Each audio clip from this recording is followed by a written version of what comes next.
اس خبرنامے میں شری نگر کی جوجیا بانو کا دستکاری میں کمال اور ادھمپور کے ونود شرما نامیاتی کاشتکاری کے ذریعے تاریخ رقم کر رہے ہیں۔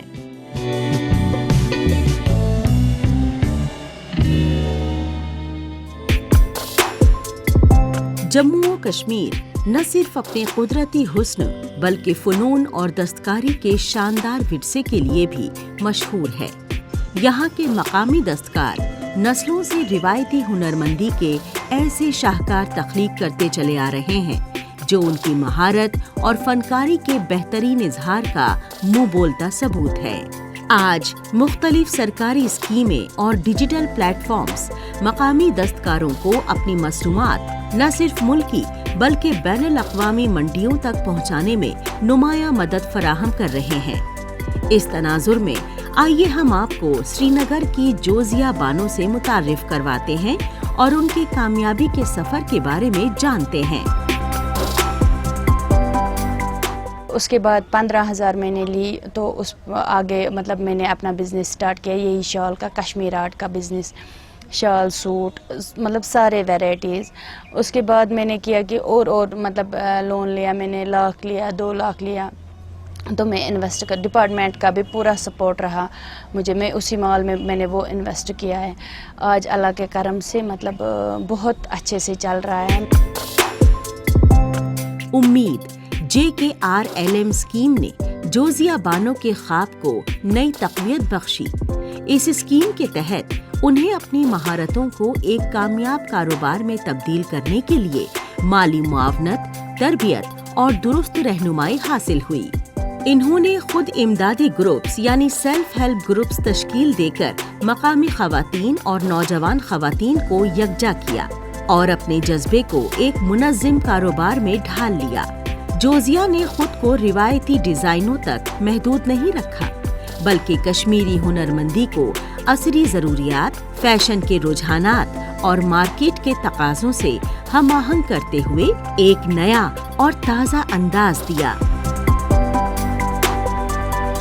جو بھی اس میں کام کر رہے ہیں کشمیر آرٹ کے ساتھ، یہاں کا زیادہ بنائے، زیادہ سے زیادہ اپنی ورک کو اہمیت دے کہ وہ پرانا کلچر واپس آ جائے۔ اس میں اپنے کشمیر آرٹ جو ہمارا اپنا ہے، جو ہم اپنے ہاتھوں سے بناتے ہیں، اس کا ہم ریٹ کوئی نہیں پوچھ سکتا۔ یہ اپنے حساب سے ہم جس حساب سے بیچنا چاہیں گے اس حساب سے بیچنا، اگر ہم باہر سے لیں گے تو اس کو پتہ ہے ریٹ کیا ہے، تو 10 بندے 10 طریقے کے ریٹ لگاتے ہیں۔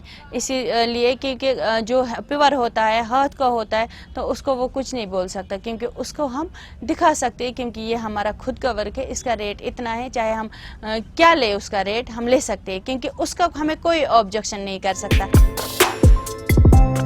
جوزیا بانو کے دل میں ہمیشہ سے کشمیر کی شاندار دستکاری کے لیے گہری لگن رہی تھی۔ یہ کشمیری کڑھائی کے بے مثال حسن کو دیکھتے ہوئے پلی بڑھی، تاہم وقت کے ساتھ ساتھ انہیں احساس ہوا کہ یہ روایتی فن آہستہ آہستہ اپنی شناخت کھو رہا ہے اور مقامی کاریگروں کو ان کی محنت کا مناسب معاوضہ نہیں مل رہا ہے۔ جوزیا کا صرف ایک ہی خواب تھا، اس فن کو ایک نئی شناخت دینا اور مقامی خواتین کو مالی طور پر خود کفیل بنانا۔ سب سے پہلے گھر کا سپورٹ ہونا چاہیے کیونکہ اچھے کام میں گھر والے ایک نہ ایک دن سمجھ ہی جاتے ہیں۔ میں چاہتی ہوں لڑکیاں اسی میں بڑی ادھر ادھر اپنا دماغ مت لگائے، اپنے محنت کرے۔ کوئی غریب بھی ہوتا ہے یا بٹ کوئی امیر بھی ہے تو پھر بھی لڑکیوں پہ اپنے دم پہ کمائے کیونکہ کل وہ محتاج نہیں، کیونکہ ہمارا اکثر رہتا ہے مائکے سے سسرال ہوتا ہے، سسرال میں بھی بولتے ہیں ادھر آپ کا نہیں ہے، مائکے بھی رہ کر بھی جانا پڑتا ہے، تو اس وجہ سے ہمیں کمانا ضروری ہے۔ آج جوزیا بانو سوشل میڈیا اور ڈیجیٹل پلیٹ فارمز کے ذریعے ہاتھ کی بنی کشمیری مصنوعات کو فروغ دے رہی ہیں اور مقامی کاریگروں کی مہارتوں کو ملک اور دنیا کے سامنے پیش کر رہی ہیں۔ ان کی کوششیں کشمیری مصنوعات کے لیے نئی منڈیاں کھول رہی ہیں اور لوگوں کو مقامی کاریگروں کی تیار کردہ اشیاء خریدنے کی ترغیب دے رہی ہیں۔ جوزیا کا ماننا ہے کہ کشمیر کی دستکاری کی صنعت خود انحصاری روزگار اور خودداری کے حصول کا ایک بہترین ذریعہ ثابت ہو سکتی ہے، خاص طور پر خواتین کے لیے۔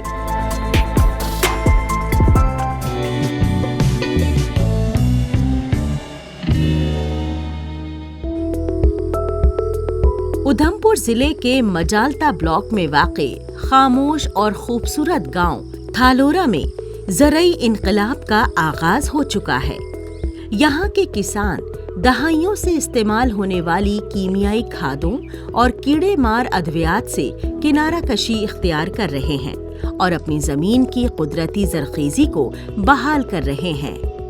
یہ پہل نہ صرف کاشتکاری کو ماحول دوست بنا رہی ہے بلکہ کسانوں کی آمدنی اور ذریعہ معاش کو بھی نمایاں طور پر مستحکم کر رہی ہے۔ اسی گاؤں کے ایک ترقی پسند کسان ونود شرما اس تبدیلی کی ایک کامیاب مثال کے طور پر سامنے آئے ہیں۔ میں نے ابھی بیل ورگی سبزی لگائی ہوئی ہے زیادہ تر، جیسے گھیا، لوکی ہو گیا، کریلا ہو گیا، کدو ہو گیا، کھیرا ہو گیا۔ تو اس میں میرے کو کافی سارا بینیفٹس بھی ہے، ڈپارٹمنٹ کی طرف سے بھی ہے۔ تو جیسے پہلے میں نے اسٹرابیری لگائی تھی، اسٹرابیری کی کراپ تھی میری فروری میں شروع ہوئی تھی اور 3 مہینے وہ کراپ چلی میری۔ ابھی میں نے جیسے ہی اسٹرابیری کی کراپ ختم ہوئی تو میری سبزی کی کراپ شروع ہو گئی، یعنی کہ اسی لینڈ میں نے ملٹیپل کراپ کی ہوئی ہے۔ اب قدرتی کاشتکاری کی جانب یہ پیش رفت اس نقصان کو تلافی کرنے میں مدد کر رہی ہے۔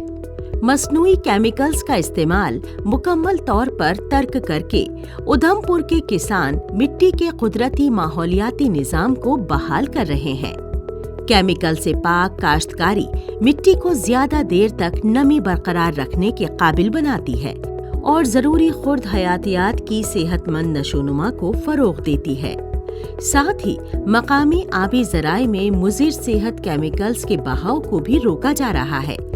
حکومت نے اس تبدیلی کے عمل میں کسانوں کی کس طرح مدد کی اور یہ اقدام کس طرح ایک کامیاب مثال بن گیا، آئیے جانتے ہیں۔